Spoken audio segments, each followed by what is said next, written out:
This week I'm going to be talking about 5 steps to progress towards making the world better. Now, these are basically iterative progressions that I've drawn as observations out of the first season of Better World Leaders. And I would contend that really any leader with the purpose of making the world better, or any of their own individual versions of that statement, is probably already some way along this path. Maybe they're in one of the repetitive cycles. But if you're a leader who likes the sound of that, and you see what's going on, sort of out in the wider world, and you think, well, I would like to do something, but what do I do? What I found in really now an innumerable number of discussions over the last few years with very experienced leaders, senior executives, senior business people, people in government, people in public sector organizations, and in the corporate world, they seem to be in this sort of holding position, wanting to do something, but feeling that they're unable to.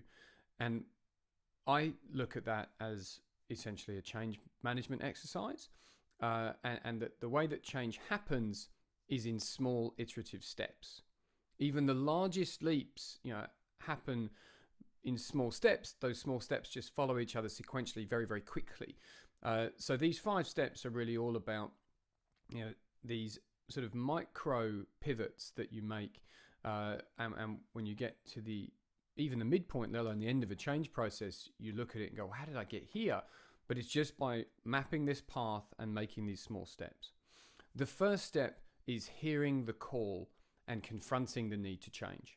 And that specific phrase came out of the conversation with Victoria Foster, who's the CEO of a leadership business based in Brooklyn. And Victoria's point was really that in her experience and with many of the clients that she works with, you have to begin with purpose. Purpose is the foundation. It's essentially the sort of the grounding point from which you build everything that you're going to do as a leader. But for many people, this discovery of purpose is very elusive, and that it's really only by tuning in to what is already there that you can hear the call of purpose that is already resounding, but for whatever reason, it just hasn't become apparent.